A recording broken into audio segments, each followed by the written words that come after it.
هو الذي أنزل عليك الكتاب منه آيات محكمات هن أم الكتاب.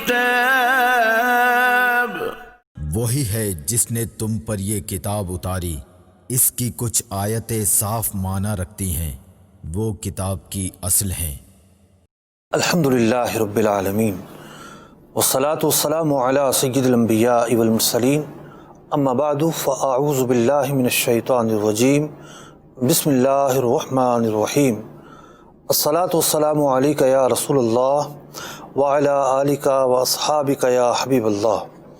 الصلاة والسلام علیک یا نبی اللہ وعلی آلک واصحابک یا نور اللہ۔ محترم ناظرین کرام، سورہ مائدہ ہمارے سلسلے میں شامل ہے اور سورہ مائدہ کی آیات احکام کی تفسیر بیان ہو رہی ہے۔ آج ہم بیان کریں گے سورہ مائدہ کی آیت نمبر 6 کی تفسیر۔ اللہ رب العزت نے اس آیت مبارکہ میں وضو کے تعلق سے احکامات ارشاد فرمائے ہیں۔ وضو کے 4 فرائض کا یہاں بیان ہے، جس پر غسل واجب ہو وہ غسل کرے اس بات کا بیان ہے، اور وضو یا غسل کی حاجت ہو اور پانی نہ ہو یا پانی پر قدرت نہ ہو تو پھر تیمم کیا جائے اور کس طریقے سے کیا جائے۔ یہ جو طہارت کی بنیادی باتیں ہیں اس آیت مبارکہ میں اللہ رب العزت نے بیان کی ہیں۔ آئیے سب سے پہلے اس آیت مبارکہ کی تلاوت اور ترجمہ سنتے ہیں۔ قرآن کی روشنی، يا أيها الذين آمنوا إذا قمتم إلى الصلاة فاغسلوا وجوهكم وأيديكم إلى المرافق وامسحوا برؤوسكم وأرجلكم إلى الكعبين وإن كنتم جنبا فاطهروا وإن كنتم مرضى أو على سفر أو جاء أحد منكم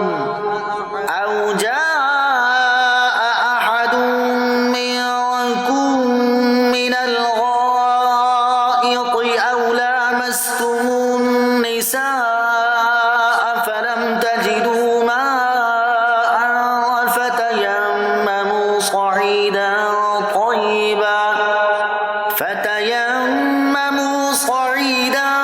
طيبا فامسحوا بوجوهكم وأيديكم منه ما يريد الله ليجعل عليكم من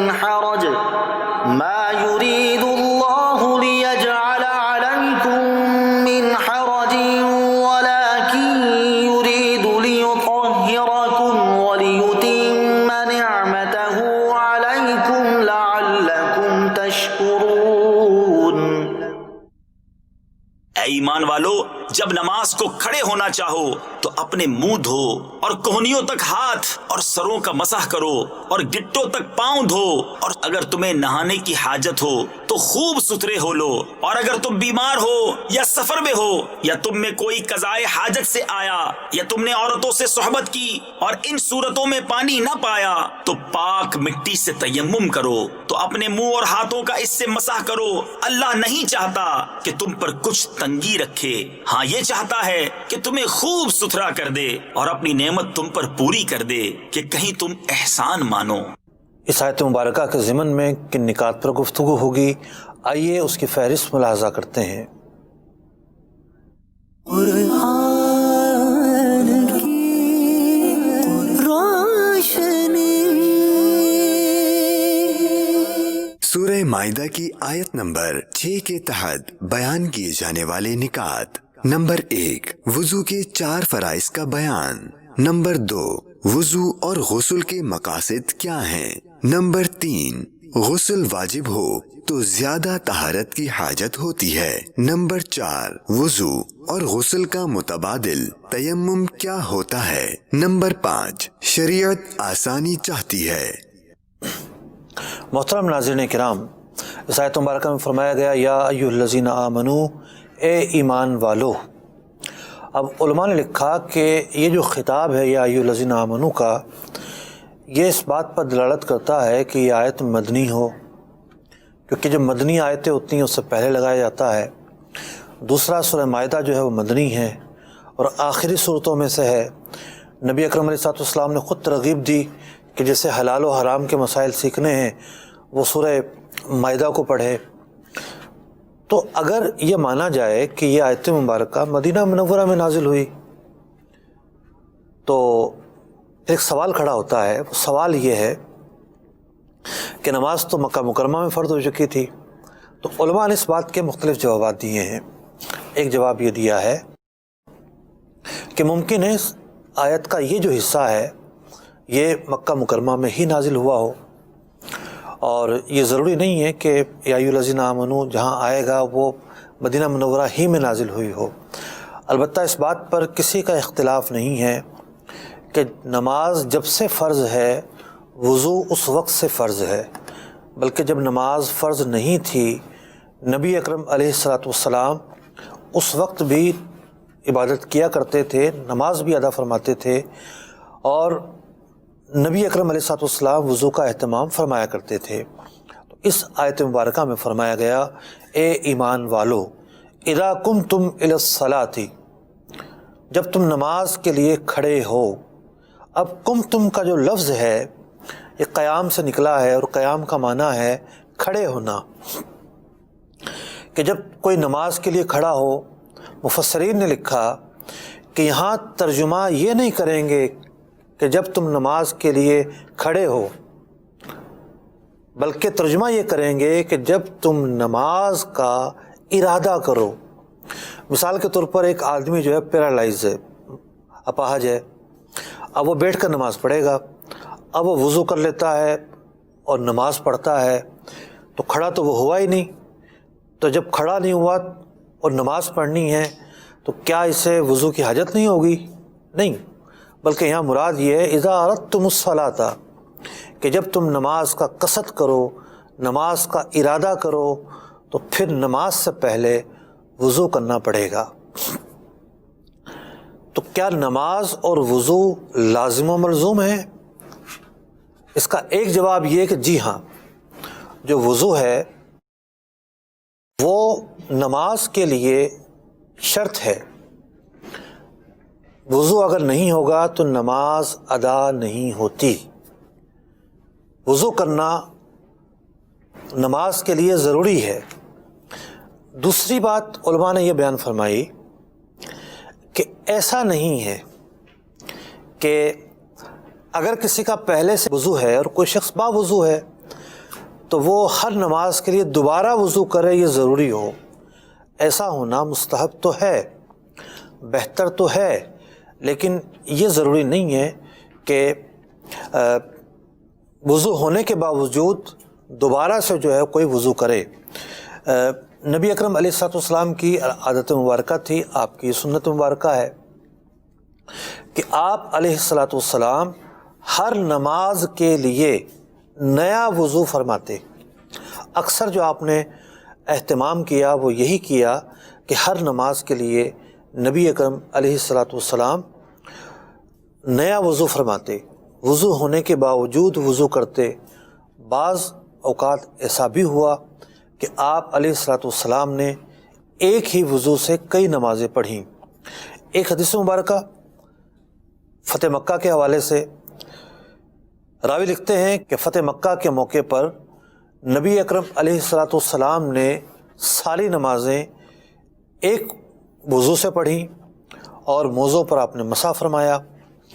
مسافر جو ہے وہ موضوع پر مسح کر سکتا ہے اور مقیم بھی کر سکتا ہے، سردیوں میں ہوتا ہے مسح کرنا، ایک جداگانہ چیپٹر ہے۔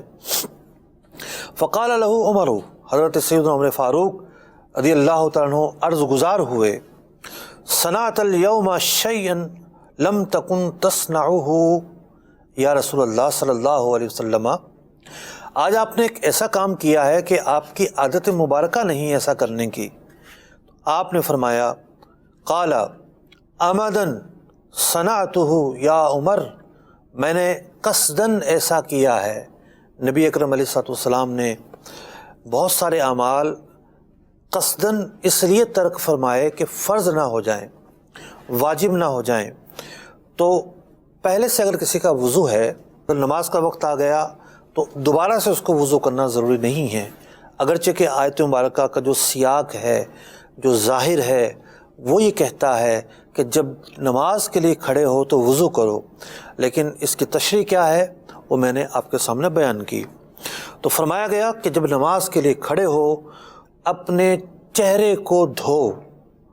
جو لفظ غسل ہے یہ دھونے کو کہتے ہیں، یعنی جن اعضاء کو یہاں دھونا لکھا، علماء نے لکھا کہ پہلے ہم دھونے کی تعریف دیکھیں گے، دھونا کہتے کس کو ہیں، کہ صرف گیلا کرنے کو جو ہے وہ دھونا نہیں کہتے۔ مثال کے طور پر کسی گیلا آتا ہے اور وہ گیلا کر لے، ہاتھ پر لگا دے، چہرے پر لگا دے، تو چہرہ بھی گیلا تو ہو جائے گا، لیکن یہ دھونا نہیں کہلاتا، غسل نہیں کہلاتا۔ دھونا کسے کہتے ہیں کہ جب پانی بہہ جائے، پانی کا بہنا جو ہے یہ دھونے کا ایک ضروری تقاضا ہے۔ تو فرمایا گیا فَاغْسِلُوا وُجُوهَكُمْ، اپنے چہرے کو دھو۔ اس آیت مبارکہ کے اندر سب سے پہلے چہرے کے دھونے کی بات کی گئی، حالانکہ ہم جب وضو کرتے ہیں سب سے پہلے ہاتھ دھوتے ہیں، لیکن یہاں سب سے پہلے چہرے کا ذکر ہے۔ اس کی کیا وجہ جناب؟ اس کی وجہ یہ ہے کہ وضو کے اندر 4 چیزیں فرض ہیں: چہرہ دھونا، کونیوں سمیت ہاتھ دھونا، سر کا مسح کرنا اور پاؤں کا دھونا۔ تو اس آیت مبارکہ میں ان 4 فرضوں کو بیان کیا گیا ہے۔ ابتدا میں جو ہاتھ دھوئے جاتے ہیں، کلی کی جاتی ہے، ناک میں پانی چڑھایا جاتا ہے، پورے سر کا مسح کرنا ہو گیا، ہر عضو کو 3 بار دھونا ہو گیا، ترتیب ہو گئی، موالات ہو گئی، یعنی ایک عضو کے سوکھنے سے پہلے دوسرا عضو دھونا۔ یہ سب باتیں جو ہیں سنت ہیں وضو کی۔ تو قرآن پاک نے جو وضو کے فرائض ہیں وہ بیان کیے ہیں۔ فرمایا گیا کہ اپنے چہرے کو دھو۔ اب عربی میں لفظ وجہن جو ہے مواجہت سے نکلا ہے، یعنی جو فیس ہے، کہتے ہیں نا کسی چیز کو فیس کرنا، پھر آپ کو فیس کرنا پڑے گا جا کر۔ تو انگریزی میں بھی کچھ ایسی مناسبت ہے جو عربی میں مناسبت ہے۔ تو فیس جب بندہ کرتا ہے تو سامنے جا کر کھڑا ہوتا ہے، تو چہرہ جو ہے سامنے ہوتا ہے، مواجہت کہلاتا ہے یہ۔ تو چہرہ کسے کہتے ہیں یہ تو آپ نے سنا، چہرہ کسے کہتے ہیں۔ اب چہرے میں کیا دھونا ہوگا؟ بال جہاں سے شروع ہوتے ہیں، لمبائی کی بات کر رہے ہیں ہم، جہاں سے بال شروع ہوتے ہیں، اب دیکھیں آپ، یہ بال یہاں سے شروع ہو رہے ہیں، یہاں سے لے کر اور تھوڑی کے نیچے تک یہ چہرہ ہے۔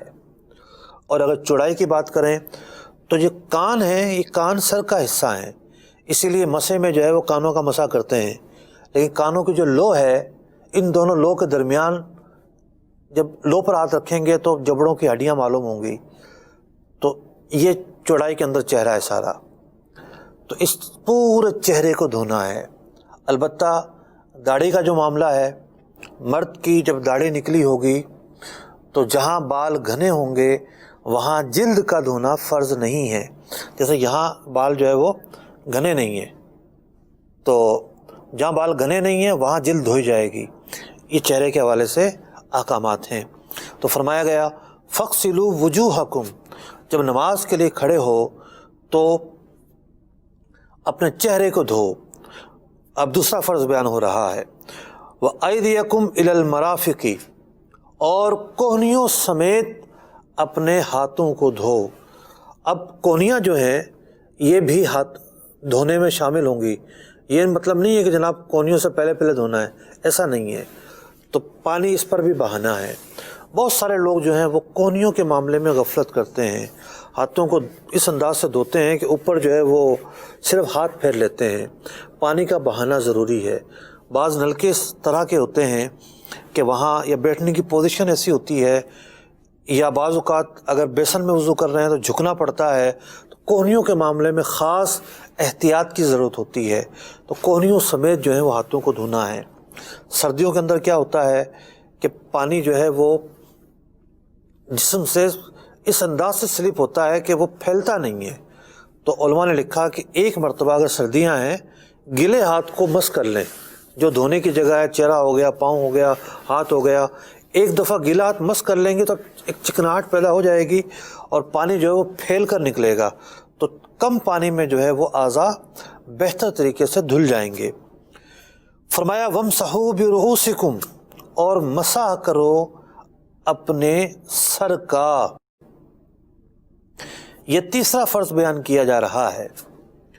اب مسح کرنا کسے کہتے ہیں؟ اسی آیت مبارکہ میں مسح کا دو جگہ تذکرہ ہے، ایک آگے بھی تذکرہ ہے۔ وہ مسح مٹی کا کیا جاتا ہے، تیمم اگر کرنا ہو تو مسح مٹی کا کیا جائے گا۔ تو لفظ مسح جو ہے اس کا معنی ہے کہ ہاتھ کو گیلا کرنا، یعنی ہاتھ کا اگر مسح ہوگا تو اس کا معنی ہے کہ ہاتھ کو گیلا کیا جائے اور گیلا کر کے پھر مسح کرنا ہے۔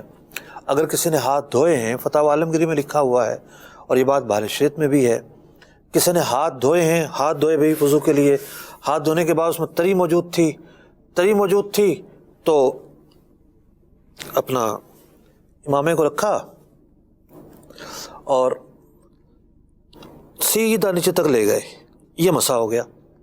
لیکن تری نہیں ہے یا کسی وجہ سے خشک ہو چکی ہے یا کسی اور چیز کا مسح کر لیا تو اب تری ناکافی ہوگی، اب گیلا کیا پانی سے اور اس کے بعد جو ہے وہ سر کھینچتے ہوئے نیچے لے گئے۔ سر جو ہے، سر کا چوتھائی جو ہے یہ مسح فرض ہے، چوتھائی سر کا مسح فرض ہے، یعنی سر کو اگر ہم لمبائی میں کریں تو کم از کم چوتھائی سر کا مسح یہ فرض ہے۔ اگر کسی نے چوتھائی سر پر گیلا ہاتھ پھیر لیا ہے تو اس کا مسح ہو گیا، لیکن پورے سر کا مسح کرنا یہ سنت ہے۔ حضرت فیض احمد اویسی صاحب رحمۃ اللہ تعالی علیہ کی میں پچھلے دنوں کتاب پڑھ رہا تھا، جنہوں نے مشہور ولی کامل حضرت محکم دین سیلانی رحمۃ اللہ تعالی علیہ، جو سیلانی کے نام سے زیادہ مشہور ہیں، ان کی سیرت پر ایک کتاب لکھی، تو ان کے پاس ایک شخص آیا اور آ کر کہنے لگا کہ میرے سر میں بڑا درد رہتا ہے، میں کیا کروں، کوئی علاج عطا فرمائیں۔ تو حضرت محکم دین سیلانی رحمۃ اللہ تعالی نے فرمایا کہ پورے سر کا مسح کیا کرو۔ تو جب اس شخص نے پورے سر کا مسح کرنا شروع کیا تو اس کے سر کا جو درد ہے وہ دور ہو گیا۔ تو تیسرا فرض یہ فرمایا کہ سر کا جو ہے وہ مسح کرنا ہے۔ اچھا، مسح کرنے کا مسنون طریقہ جدا گانا ہے، آیت کافی طویل ہے، اس کے مضامین جو ہے وہ رکاوٹ بن رہے ہیں، ورنہ میں چہرے کے حوالے سے احتیاطیں بیان کرتا، اور بھی جو احتیاطیں فتاوی رضیہ وغیرہ میں بیان کی ہوئی ہیں وہ بیان کرتا۔ سر کا جو مسح ہے مسنون طریقہ کیا ہے اس کا، شیخ طریقت امیر اہل سنت کی کتاب ہے نماز کے احکام، اس میں بڑے تفصیل کے ساتھ اور آسان انداز میں بیان کیا گیا ہے کہ سر کے مسح کا کیا طریقہ ہے، مسنون طریقہ۔ فرض کس طرح ادا ہوگا وہ میں نے آپ کو بتا دیا ہے۔ اگلا فرض بیان ہوتا ہے، اور اپنے پاؤں کو دھونا ہوگا ٹخنوں سمیت۔ پاؤں کے ساتھ ایک ٹخنا ہوتا ہے، ہڈی سے نکلی ہوتی ہے، اسے گٹا بھی کہتے ہیں، ٹخنا بھی کہتے ہیں، تو یہ بھی دھونا ہے اور پورے پاؤں کو دھونا ہے۔ اب پاؤں کی انگلیاں جو ہے بڑی ملی ہوتی ہیں، تو انگلیوں کے اندر جو ہے وہ تھوڑا سا فاصلہ بنا کر تھوڑی سی انگلیاں ڈال کے کہ پانی ہر حصے میں بہہ جائے۔ سردیوں میں خاص طور پر ایسا ہوتا ہے، ایڑیاں پھٹی ہوئی ہوتی ہیں، اور یہ اہتمام کرنا ہے کہ جناب پانی ایڑیوں پر بہہ جائے اور کوئی جو حصہ ہے وہ خشک نہ رہ جائے۔ اسی طریقے سے تلوا جو ہے ہاتھ سے مل کر اس کو دھونا ہے تاکہ پانی جو ہے اس کے نیچے سے بہہ جائے۔ یعنی ایک حدیث مبارکہ کے مطابق پیارے آقا علیہ السلام نے کچھ لوگوں کو دیکھا کہ جن کی ایڑیاں خشک تھیں، دھونے میں رہ گئی تھیں، تو آپ نے فرمایا ویل للعقاب، کہ یہ جو ایڑیاں بغیر دھلی ہیں ان کے لیے جہنم کا آگ ہے۔ یعنی جب وضو ناقص ہوگا، وضو پورا ادا نہیں ہوگا تو نماز ادا نہیں ہوگی، نماز ادا نہیں ہوگی تو بندہ جو ہے وہ گناہگار ہوگا۔ نماز قضا کرنے والا کہلائے گا۔ تو وضو کی اہمیت یوں ہے کہ وضو نماز کے لیے ایک اہمیت رکھتا ہے۔ اگلے ہم موضوع کی طرف چلتے ہیں۔ اگلا ہمارا موضوع یہ ہے کہ وضو ہے کیا، اس کے مقاصد کیا ہیں۔ وضو کے جو مقاصد ہیں، دیکھیں نماز کس چیز کا نام ہے؟ نماز نام ہے اللہ رب العزت کی تعظیم بجا لانے کا، کہ بندہ نماز میں جا کے قیام کرتا ہے۔ قیام کا مطلب یہ ہے کہ جس طریقے سے ایک دربار میں ایک سوالی آ کر کسی بادشاہ کے سامنے کھڑا ہوتا ہے اور وہ ایک تعظیم کا طریقہ بجا لاتا ہے، نماز مومن کی معراج ہے۔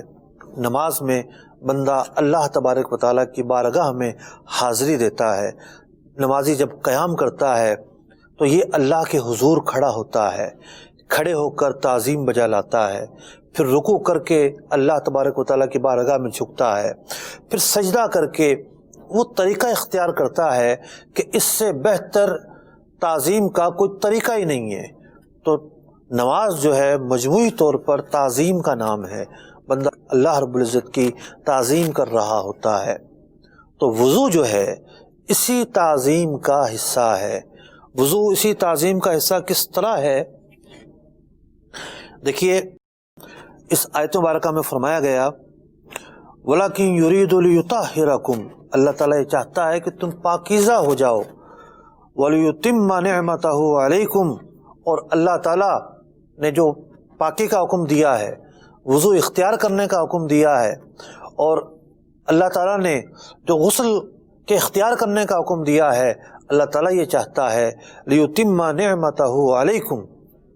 امام فخر الدین رازی رحمۃ اللہ تعالی علیہ نے لِيُتِمَّ نِعْمَتَهُ کی ایک تفسیر یہ بیان کی تاکہ بندے کا جو دل ہے وہ پاکیزہ ہو جائے۔ بھئی وضو کرنے سے تو ظاہری اعضاء دھلتے ہیں نا، ہاتھ دھلتا ہے، چہرہ دھلتا ہے، گرد و غبار دور ہوتی ہے، جراثیم دور ہوتے ہیں، بندہ جب جب نماز کے لیے کھڑا ہوتا ہے ان اعضاء کو دھوتا ہے، فرحت و تازگی ملتی ہے۔ لیکن امام فخر الدین رازی رحمۃ اللہ تعالی علیہ فرما رہے ہیں کہ جناب وضو کے کرنے سے دل پاکیزہ ہوتا ہے، کیا مطلب ہے اس کا؟ مطلب یہ ہے کہ جب آپ اس تناظر میں دیکھیں گے کہ نماز اللہ تعالیٰ کی بارگاہ میں تعظیم بجا لانے کا نام ہے، تو جب کسی شخص نے وضو کیا اور اس کا تصور یہ ہے کہ میں نے نماز میں جانا ہے اس لیے میں اعضاء کو دھوں، میں نے نماز میں جانا ہے اس لیے میں ایک اہتمام کروں پاکیزگی کا، طہارت کا، نظافت کا، صفائی کا، ستھرائی کا، تو جب بندہ اللہ تعالیٰ کی تعظیم کے لیے یہ کام کر رہا ہوتا ہے تو اس کے دل کے اندر نور پیدا ہوتا ہے، اس کا دل پاکیزہ ہوتا ہے، اس کا دل ستھرا ہوتا ہے۔ اور تو وضو بذات خود عبادت مقصودہ نہیں ہے، یعنی ایک شخص بیٹھ جائے جناب، جیسے تسبیح پڑھی جاتی ہے نا، جتنی تسبیح پڑھے اتنا ہی کم ہے، ایک دفعہ پڑھیں، 1000 دفعہ پڑھیں، لاکھ دفعہ پڑھیں، کروڑ دفعہ پڑھیں، پڑھتے جائیں، جتنا پڑھیں گے اتنا نیکیاں ملیں گی۔ لیکن وضو کے متعلق ایسا نہیں ہے کہ ایک شخص بیٹھ جائے نلکے کے نیچے، ایک دفعہ وضو کر لیا، پھر دوسری دفعہ کر لیا، پھر تیسری دفعہ کر لیا، نہیں۔ وضو صرف نماز کے لیے ایک ذریعہ ہے، وضو خود عبادت غیر مقصودہ ہے، نیکی کا کام تو ہے لیکن اس کا ایک موقع ہے۔ علماء نے ایک مسئلہ لکھا کہ اگر کسی شخص کا وضو ہے اور اس وضو کے بعد اس نے کوئی ایسا کام کیا جس کے لیے وضو ضروری تھا، مثال کے طور پر قرآن پاک چھو لیا یا نماز پڑھ لی، تو اب دوبارہ نماز کا وقت آ گیا، اس کے لیے بہتر ہے کہ نیا وضو کرے، یہ نور علی نور ہوگا۔ لیکن اگر ایک دفعہ وضو کرنے کے بعد ایسی کوئی عبادت نہیں کی جس کے لیے وضو ضروری ہے تو یہ شخص اب دوبارہ وضو نہ کرے، اب دوبارہ اس کا جو وضو کرنا ہے وہ درست نہیں ہوگا۔ تو یوں وضو جو ہے خود عبادت مقصودہ نہیں ہے، بلکہ اصل یہ نماز تک پہنچنے کا ایک ذریعہ ہے۔ اب وضو کے تعلق سے پیارے آقا علیہ الصلوۃ والسلام نے بڑے ہی عظیم جو فضائل ہیں وہ بیان فرمائے۔ حضرت عثمان غنی رضی اللہ تعالیٰ عنہ ایک حدیث پاک بیان کرتے ہیں، حضرت حمران ہیں جو حضرت عثمان غنی رضی اللہ تعالیٰ عنہ کے غلام ہیں، کہتے ہیں سمعت عثمان بن عفان، میں نے میرے آقا حضرت عثمان بن عفان رضی اللہ تعالیٰ عنہ کو فرماتے ہوئے سنا، وَهُوَ بِفِنَاءِ الْمَسْجِدِ، وہ فنائے مسجد میں تشریف فرما تھے، جاءہ المؤذن عند العصر، مؤذن عصر کی اذان دینے کے لیے آتا ہے، تو آپ نے فدعا بوضوء، وضو کا برتن منگوایا، فتودع، وضو کیا، ثم قال واللہ لا احدثنکم حدیثا لولا آیت فی کتاب اللہ ما حدثتکم، قرآن پاک کی اگر ایک آیت نازل نہ ہوئی ہوتی تو میں اس حدیث کو بیان نہ کرتا، شاید وہ آیت کتمان علم کے تعلق سے کہ علم کو چھپایا نہ جائے۔ فرمایا انی سمعت رسول اللہ صلی اللہ علیہ وسلم، میں نے نبی اکرم علیہ الصلوۃ والسلام کو فرماتے ہوئے سنا، یقول، آپ نے فرمایا لا يتودع رجل مسلم فیحسن الوضوء، کہ مسلمان وضو کرنے کے لیے کھڑا ہوتا ہے اور بہتر طریقے سے وضو کرتا ہے، وضو کے تمام تر تقاضوں کو پورا کرتا ہے، فیصلی صلاۃً، اور پھر نماز پڑھتا ہے، الا غفر اللہ لہ ما بینہ وبین الصلاۃ التی تلیہا، تو اس سے پہلے جو نماز پڑھی تھی اور اسی طرح وضو کیا تھا اور اب وضو کر رہا ہے ایک اور نماز کے لیے، ان دونوں کے درمیان جو بھی اس نے گناہ کیے اللہ تعالیٰ اس وضو کی برکت سے ان گناہوں کو معاف فرما دیتا ہے۔ اور ایسے مواقع پر گناہ صغیرہ کی معافی مقصود ہوتی ہے۔ ایک اور حدیث مبارکہ میں نبی اکرم علیہ الصلوۃ والسلام نے ارشاد فرمایا، انتم الغر المحجلون یوم القیامہ، گھوڑا جو ہوتا ہے، کچھ گھوڑے ایسے ہوتے ہیں کہ ان کی پیشانیاں جو ہوتی ہیں وہ سفید ہوتی ہیں، وہ دیگر تمام گھوڑوں میں ممتاز ہوتے ہیں، پہچانے جاتے ہیں۔ تو نبی اکرم علیہ الصلوۃ والسلام نے ارشاد فرمایا کہ تم اس طرح چمکدار ہوگے قیامت کے دن، من اسباغ الوضوء، وضو کرنے کی برکت سے، فمن استطاع منکم، تو تم میں سے جو طاقت رکھتا ہے، فلیطل غرتہ وتہجیلہ، تو اپنے اس پیشانی کے نور کو اور اس پھیلاؤ کو جتنا چاہے طویل کرے۔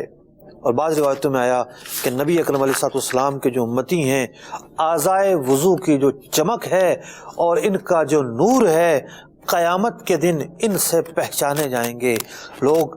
یہ علامتیں دیکھ کر، یہ نور دیکھ کر، اعضائے وضو کو چمکتا دیکھ کر جانیں گے کہ اس شخص کا تعلق امت محمدی سے ہے۔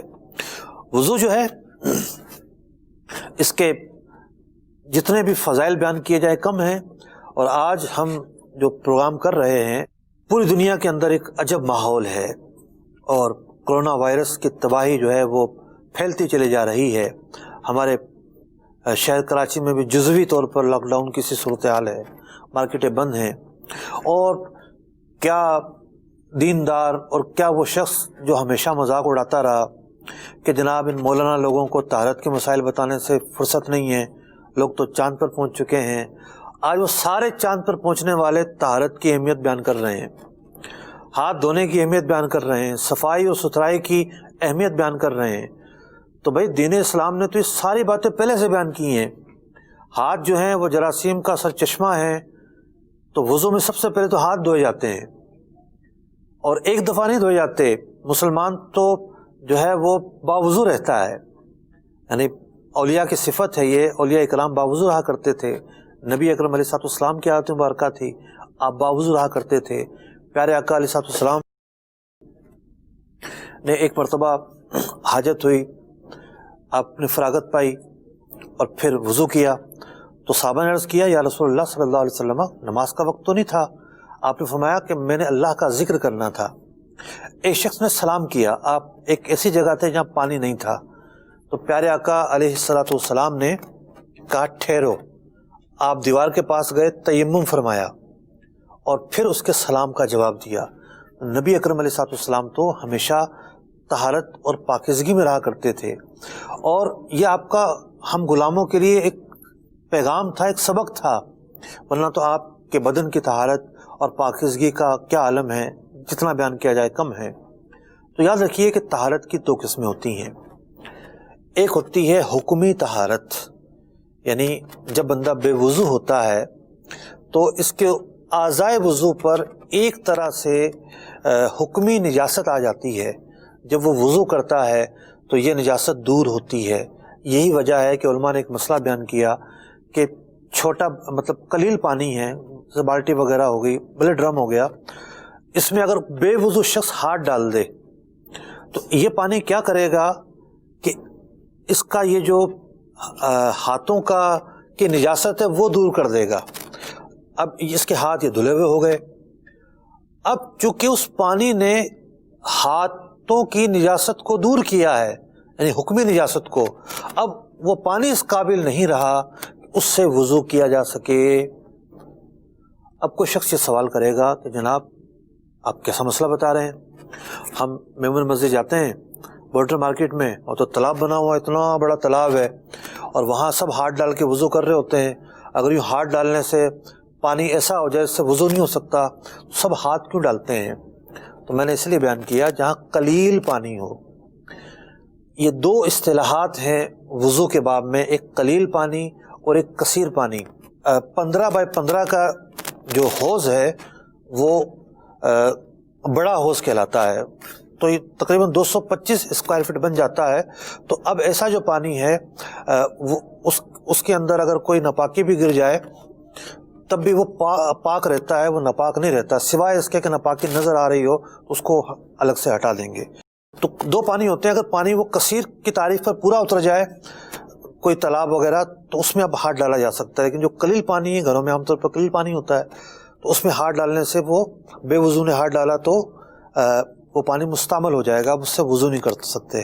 اسی طریقے سے کوئی شخص پہلے سے اس کا وضو ہے، اب اگر اس نے قربت کی نیت سے ہاتھ ڈالا تو بھی وہ مستعمل ہو جائے گا. یہ اصطلاح ہے بارش شریعت وغیرہ میں، یہ مسائل سیکھنے کے ہیں. گھروں میں اس حوالے سے بہت زیادہ بے احتیاطیاں برتی جاتی ہیں. اب معاملہ یہ ہے کہ جیسا کہ میں نے عرض کیا کہ ایک حکمی طہارت وہ ہوتی ہے کہ جو اعضائے وضو پر طاری ہوتی ہے، ایک حکمی طہارت وہ ہوتی ہے جب بندہ بے غسل ہو جاتا ہے اس وقت پورے بدن پر طاری ہو جاتی ہے. اب مثال کے طور پر اس نے اپنا دھڑ دھو لیا اور اب ظاہری نجاست بالکل سے دور ہے، تب بھی حکمی نجاست باقی ہے. ایسے شخص کو جنبی کہتے ہیں. اور جنبی جو ہے جہاں ہوگا رحمت کے فرشتے نہیں آتے. تو جنبی اپنے آپ کو کیسے پاک کرے گا؟ اسے غسل کرنا پڑے گا. اس آیت مبارکہ میں آگے ارشاد ہوتا ہے ان کنتم جنبا فطہروا، اور اگر کوئی جنبی ہو، غسل کی حاجت ہو، تو فرمایا فطہروا، جو صیغہ یہاں استعمال کیا گیا ہے اس کا مطلب خوب پاکیزگی حاصل کرو، خوب طہارت حاصل کرو. تو اس آیت مبارکہ میں وضو کا بھی حکم دیا گیا، غسل کا بھی حکم دیا گیا. یاد رکھیے غسل کے 3 فرائض ہیں. پورے جسم پر پانی بہانا، کوئی بھی ایک بال برابر حصہ بھی جو ہے ایسا نہ ہو جو پانی بہائے بغیر رہ جائے. پورے جسم پر پانی بہنا ضروری ہے. اور دوسرا جو فرض ہے وہ ہے کلی کرنا. وضو میں کلی کرنا فرض نہیں ہے لیکن غسل میں کلی کرنا فرض ہے. تیسرا جو فرض ہے وہ ہے ناک میں پانی ڈالنا. اب بعض لوگ ہوتے ہیں جو روزے میں ہوتے ہیں وہ ناک میں پانی نہیں ڈالتے. بھئی نرم حصے میں پانی ڈالنا ہے، چلو میں لے کے ناک کریں گے تو پانی جو ہے وہ نرم حصے تک چلا جاتا ہے، فرض ادا ہو جاتا ہے. تو روزے میں ہونے کے باوجود ناک میں پانی چڑھائیں گے، ہاں سونگیں گے نہیں اگر روزے میں. تو اسی طریقے سے غرغرہ نہ وضو میں فرض ہے نہ غسل میں فرض ہے. غرغرہ جو ہے وہ سنت ہے، اور اس وقت سنت ہے جب روزہ نہ ہو. تو بعض لوگ اس لیے جو ہے نا غسل کی کلی چھوڑ دیتے ہیں کہ ہمیں غرغرہ بھی کرنا تھا اور غرغرہ کر نہیں سکتے. تو بھائی کلی فرض ہے غسل میں غرغرہ فرض نہیں ہے. تو فرمایا گیا کہ جناب اگر کوئی جنبی ہے، جنابت کہتے ہیں جو بے غسل آدمی ہو وہ جنبی ہوتا ہے. اب بے غسل کون ہوتا ہے، کب غسل فرض ہوتا ہے؟ کئی اس کے اسباب ہیں جن سے بندہ جو ہے بے غسل ہو جاتا ہے، وہ کتابوں میں پڑھنے چاہیے. اور وضو کب ٹوٹتا ہے؟ وضو ٹوٹنے کے تعلق سے جو ہے وہ نماز کے احکام کتاب پڑھیے، بارش شریعت پڑھیے. یعنی وضو موٹی 2-3 چیزیں بتا دیتا ہوں میں کہ وضو جو ہے وہ ٹوٹتا ہے اپنا آگے اور پیچھے کے مقام سے کسی بھی چیز کے نکلنے سے وضو ٹوٹ جاتا ہے. وہ پیشاب نکلے، پخانہ نکلے، ری خارج ہو اور بھی کچھ چیزیں نکلتی ہیں، ان سے وضو ٹوٹ جاتا ہے، خون نکلنے سے ٹوٹ جاتا ہے، جبکہ بہے کہ منہ بھر آئی اس سے وضو ٹوٹ جاتا ہے، بارشیں وغیرہ میں اس کی تفصیل موجود ہے۔ آگے آیت مبارکہ کو پورا کرتے ہیں۔ فرمایا کہ وَإِن كُنتُم مَرْضَىٰ أَوْ عَلَىٰ سَفَرٍ، اگر تم میں سے کوئی مریض ہو، وضو کا موقع ہے، غسل کا موقع ہے، پانی استعمال نہیں کر سکتا، مریض ہے، او علی سفر، یا وہ سفر میں ہے، پانی ہے ہی نہیں، مطلب صحت مند تو ہے لیکن پانی نہیں ہے۔ اب موقع کیا ہے؟ کوئی واش روم سے آیا ہے، اس پیشاب وغیرہ کے سے فارغ ہو کر آیا ہے، او لامستم النساء، یا غسل کی حاجت پیش آ گئی، عورت کو چھوا ہے اس نے۔ اب کس کنایہ کے ساتھ اور اشارے کے ساتھ قرآن پاک نے اس بات کو بیان کیا جو آپ سمجھ رہے ہیں، لیکن پانی نہیں ہے۔ فتیمموا صعیدا طیبا، تو پاک مٹی سے وہ تیمم کرے گا۔ کس طریقے سے کرے گا؟ فامسحوا بوجوہکم، مٹی پر تیمم کے 3 فرض، نیت کرنا اس میں فرض ہے، وضو میں نیت کرنا فرض نہیں ہے۔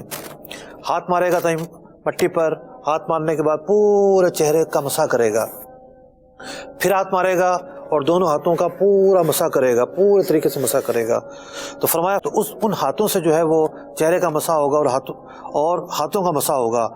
فرمایا کہ ما یرید اللہ لیجعل علیکم من حرج، اللہ تعالیٰ نے پانی نہ ہونے کے وقت، پانی پر قادر نہ ہونے کے وقت جو تیمم کا حکم دیا ہے یہ آسانی کے لیے دیا ہے، کیونکہ اللہ تعالیٰ نہیں چاہتا کہ مشکل ہو اور حرج واقع ہو، ولیکن یریدو، لیکن اللہ تعالیٰ چاہتا ہے لیطہرکم، تمہارا ظاہر و باطن پاک کر دے، ولیتم نعمتہ علیکم، تاکہ اللہ تعالیٰ تمہارے گناہ معاف کر دے، تمہارے قلب کو مزکا کر دے، لعلکم تشکرون، اور اس نعمت کے بدلے میں تم اللہ کا شکر ادا کرو۔ اللہ تبارک و تعالیٰ سے دعا ہے کہ عمل کی توفیق عطا فرمائے، آمین بجاہ نبی الامین صلی اللہ تعالی علیہ وسلم۔ فہم قرآن کا مجھ کو میرے مولا عطا کر دے، پڑھوں سمجھوں عمل کا بھی مجھے یا رب تو جذبہ دے۔